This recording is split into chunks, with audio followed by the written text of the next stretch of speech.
Domo, meu querido e minha querida jovem, seja muito bem-vindo para mais um vídeo de Demon Slayer, episódio número 12. Mais um episódio que a gente vira mais fanboy da Ufotable, porque, pelo amor de Deus, melhor estúdio, me desculpa quem prefere a Madhouse ou One Pictures, amo esses estúdios, principalmente a One Pictures por conta que é de Sword Art Online, mas sério, a Ufotable deixa eu com os pelos arrepiados do corpo inteiro, porque sério, cada episódio de Demon Slayer é muito bem animado, então sensacional esse anime, eu acho que é o melhor shounen do ano, já digo de longe, porque a história é muito boa e junto com uma animação sensacional fica incrível. Para todo caso, tendo um momento Haru fanboy da Ufotable, vamos falar agora do episódio 12, foi um episódio que eu particularmente gostei bastante. Acredito que ter visto a dupla personalidade do Zenitsu foi sensacional, sério, é isso que eu posso dizer, é o melhor personagem da obra na minha opinião, tipo, eu ri muito com ele nesse episódio também, e ver essa dupla personalidade dele é incrível, era algo que a gente podia pensar até porque ele tem esse lado medroso, só que ele parece ser habilidoso,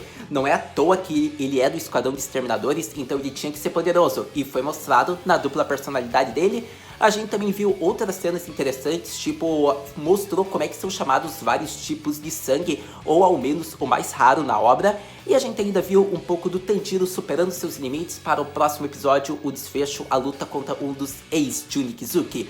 Para todo caso, vou falar o que eu achei do episódio, o que eu gostei, o que eu acho que foi mais interessante, como é que o episódio foi. Então, caso você queira dizer o que você mais gostou do episódio, seu comentário positivo sempre é bem-vindo. Sua inscrição, seu like, ajudará bastante o canal, então conto com seu apoio. Agora vamos falar de Demon Slayer, episódio de número 12, a dupla personalidade de Zenitsu. Vamos começar falando da melhor cena do episódio. Me desculpa quem gostou bastante da cena do Tanjiro, eu também sou apaixonado por esse personagem, tipo, eu tenho um carinho enorme pelo Tanjiro, é um dos melhores protagonistas de anime shounen, só que eu tenho que falar do Zenitsu antes porque eu sou apaixonado, tipo, ele é muito meu personagem favorito, tipo, eu gosto muito quando ele aparece. Então, falando dele, a cena foi muito divertida e engraçada quando ele apareceu, porque ele tava medroso, ele tava tipo ofegante, ele mal conseguia andar, pra você ter ideia, a criança tava ficando nervosa por conta que ele tava passando medo. Então, sério, tipo, quando o garoto só chamou Zenitsu-san, o Zenitsu quase desmaiou, e sério, foi muito bom isso, porque o garoto fala, dá um sinal antes, mas não chama meu nome, você quer que eu morra aqui? Se eu morrer, você vai virar um assassino, porque você me matou, meu coração quase saiu pela boca. Então, sério, como você não ri com uma cena dessa? Tipo, esse cara é incrível. E o que acontece é que vemos que ele fala, não fale alto, não podemos conversar muito por conta dos Onis, eles podem vir. E o que acontece é que ele falou, viu, eu te falei, os Onis apareceram. Então daí acontece que apareceu um Oni que eu diria que é meio que um Oni lagarto, porque que a gente vê a língua dele, o meio que ele anda. Então acontece que daí ambos estão fugindo, o Zenitsu fala que eles não são, tipo, eles são o Ishikunai, que eles não são bons, tipo, ó o garoto, ele é só palito, e o Zenitsu não tem nada de saboroso, então eles estão fugindo muito do lagarto. E o que acontece é que quando o Oni lagarto chega perto deles, o Zenitsu acaba desmaiando. E o garoto não sabe o que fazer, porque o garoto tá, tipo, assustado, ele precisa acordar o Zenitsu. E o que acontece daí nesse momento? Zenitsu nada mais, nada menos que acorda, só que acorda de um outro jeito, não com a personalidade medrosa dele. Ele acorda como se fosse uma outra pessoa, uma outra aura, como o lagarto Oni disse. Só sem tocar na bainha da espada dele já causa um raio que corta a língua lá do lagarto. E o que acontece é que o Zenitsu levanta, pega a espada dele, saca a espada e acaba com o Oni usando a primeira forma, que eu não lembro do nome, mas que é relacionado ao elemento raio. Então, sério, foi sensacional. E daí o Zenitsu volta pra forma normal dele, medroso. Então mostra que provavelmente quando ele fica num ápice do ponto nervoso dele, provavelmente ele desperta uma outra personalidade, que é uma personalidade corajosa que acaba com todos os Onis. Ou seja, uma personalidade apelona. Então foi legal, eu acho que esse personagem em questão, ele é muito o alívio cômico da obra, ele provavelmente vai ser, principalmente quando ele conhecer a Nezuko, então sério, vai ser incrível esse personagem, mas mostra, como eu já disse, ele é habilidoso e vai ser mais ainda. Para todo caso, vimos daí que ele achou que o garoto havia acabado com o Oni, e ele fala, por que você não me disse que você era Tsuyoko, que você era forte? Eu te devo a minha vida agora, muito obrigado. E o garoto pensou, esse cara é louco? O cara acabou de matar o Oni e tá falando que eu acabei com o Oni, então o garoto nem sabia o que falar. Mas então foi essa cena do Zenitsu no episódio, foi uma cena legal, eu acho que foi a melhor cena do episódio, porque mostrou, tipo, como é que ele conseguiu sobreviver no exame da seleção final, e mostra como é que ele se tornou um espadachim talentoso.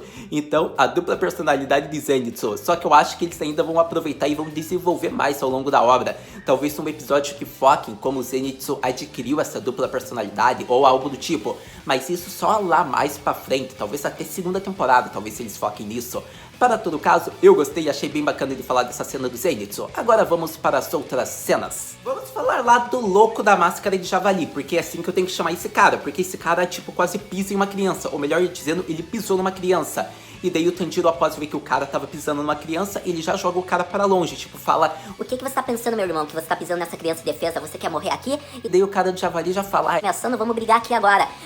E sério, tipo, como é que o cara pisa numa criança indefesa que tava com medo do Oni? Tipo, aquele cara do javali, pelo que parece, ele é louco mesmo. Então, tipo, não dá pra saber o que ele pensa. Daí acontece que vemos que o Tanjiro, ele discute um pouco com o cara, ele ainda começa a se defender dos golpes, por conta que ele fala: você tá olhando pra um Oni ali do lado e você quer me enfrentar? E daí mostra que, pelo que dá pra entender, ele não parece ser do mesmo esquadrão de exterminadores. Ou dá pra dizer que ele é de um esquadrão maior, ou melhor dizendo, ele é de um nível mais experiente, tipo o senpai do Tanjiro, ou algo do tipo. Ou talvez ele nem é do esquadrão de exterminadores, também tem esse ponto, mas eu acho que ele é alguém relacionado a tudo isso. Mas a gente só vai saber mais com o tempo. Para todo caso, a gente viu que ele conhece o Tanjiro, ele sabe de que o esquadrão o Tanjiro é, ou melhor dizendo, que ele faz parte dos exterminadores, tanto que ele falou que a espada dele é diferente da do Tanjiro e dos outros demais exterminadores, que a espada dele acaba com carne humana mesmo. Então foi legal, a gente viu isso, tipo, o cara do javali, tipo, lutar com todo o Oni, com qualquer pessoa, ele é louco. Vamos ver no próximo episódio o que mostra mais dele. Agora vamos falar do Tanjiro reencontrando o Kiyoshi, que é o irmão da Teruko, ou seja, daquele casal de irmãos que estavam procurando o irmão que foi sequestrado pelo Bakemono, ou melhor dizendo, pelo Oni. Então, acontece que finalmente eles abriram uma porta, digamos, daquela mansão, que eles acharam o irmão da garota. E o que mostra é que ele tava com muito medo, ele tava machucado, ele viu os Onis brigando, discutindo quem que ia comer a carne, o corpo dele, porque é mostrado que há vários tipos de sangue, digamos que como a nossa vida, que tem tipo sangue O, A, B e assim por diante. E acontece que na obra mostra que há o sangue raro chamado Meruti. E esse sangue é um sangue que tipo 1 ou 2 corpos com esse sangue já equivalem a 50, 100 humanos. Ou seja, os Onis querem esse sangue especial, eles querem devorar as pessoas possuidoras desse sangue. Então vemos que acontece que o garoto teve muita sorte de ter fugido, porque ele acabou pegando, digamos que no Tsuzumi, que era aquele objeto lá que o Oni possuía, e acabou que ele bateu no objeto e ele mudava de sala. Então quanto mais ele bate, se ele vê alguém, ele muda de sala, e assim ele consegue sobreviver. Então é mostrado como é que eles conseguiram fugir do Oni. O que mostra é que daí vemos que o Tanjiro está começando a entender então tudo agora, porque cada Tsuzumi que aquele Oni tem equivale a algum, como posso dizer, algum cômodo da mansão, da casa. Ou seja, um cômodo move a sala direita, outro cômodo move o lado esquerdo, outro cômodo muda a sala, como é o Tsuzumi que o garoto possui. Então daí vemos que o Oni está se aproximando. E o que o Tanjiro faz? Ele fala para Teruko cuidar do irmão dele agora que ele está muito cansado. E caso aconteça algo, eles nem batam, que eles fiquem clicando no Tsuzumi até que eles se sintam seguros, para que nenhum Oni chegue perto deles.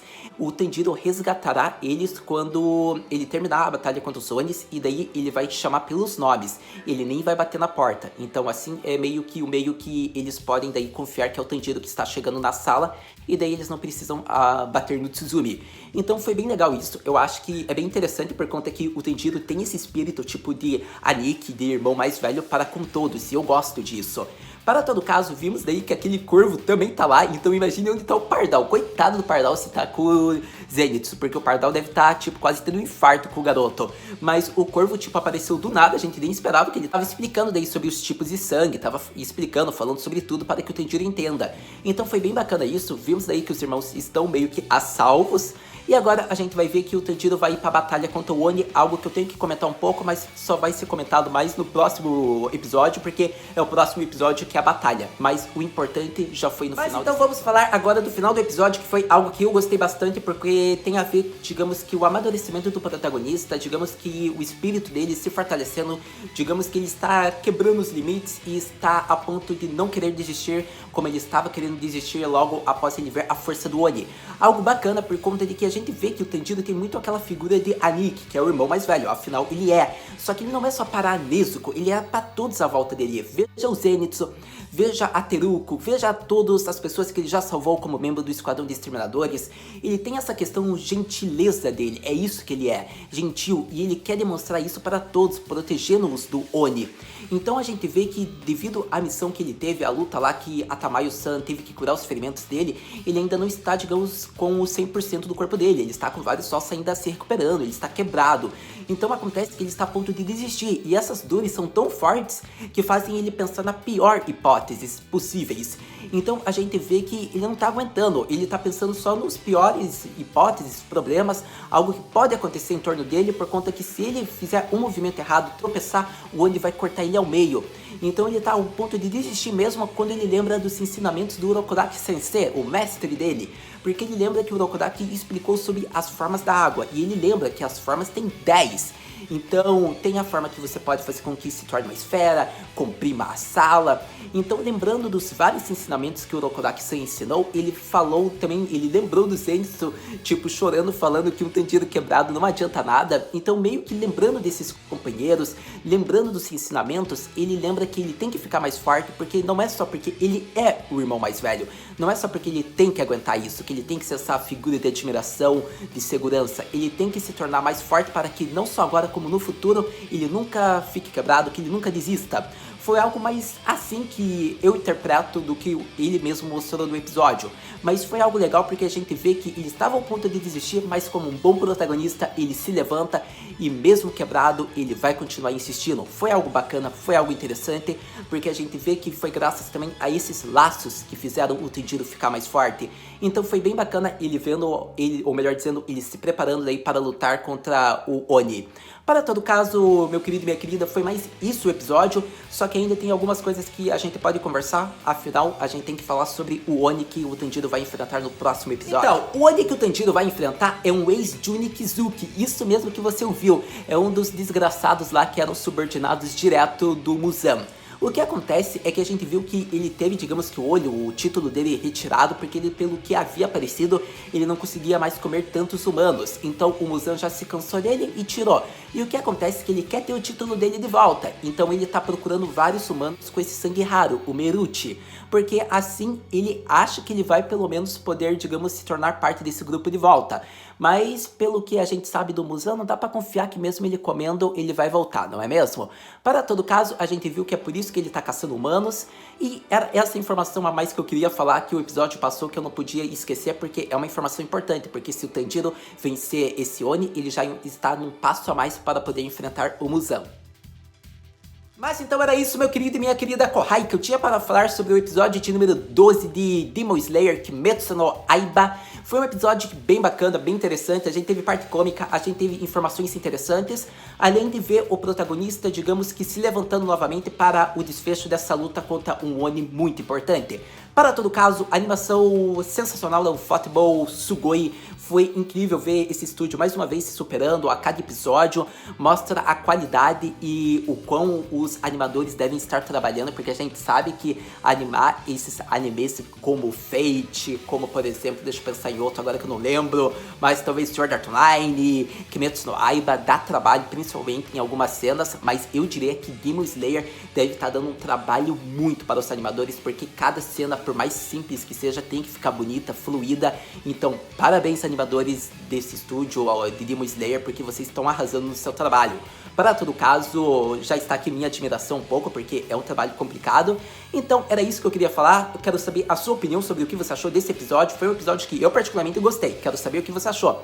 Se inscreva no canal se é seu primeiro vídeo, porque ajuda o canal a crescer. Então, se você puder compartilhar com um amigo, por uma amiga, dá like no vídeo, ajuda também. Então, conto com seu apoio. Se a sua pergunta é, Haru-senpai, o que podemos esperar para o próximo episódio de Demon Slayer Kimetsu no Aiba? Então, meu querido e minha querida, para o próximo episódio a gente vai ver o desfecho dessa luta. Provavelmente, se o Tanjiro destruir esse Oni, provavelmente acaba, digamos que essas mudanças, o Tsuzumi, e assim ele reencontra provavelmente lá o garoto Kiyoshi, a Teruko e o querido Zenitsu. Então, provavelmente, acredito que próximo episódio é o desfecho dessa luta e quem sabe nossa querida waifu já aparece, digamos que na metade do episódio. Então, vamos esperar o próximo episódio, daí a gente conversa. Muito obrigado por ter visto esse vídeo de Demon Slayer até agora. A gente se vê no próximo vídeo de Kimetsu no Aiba. Mata, né?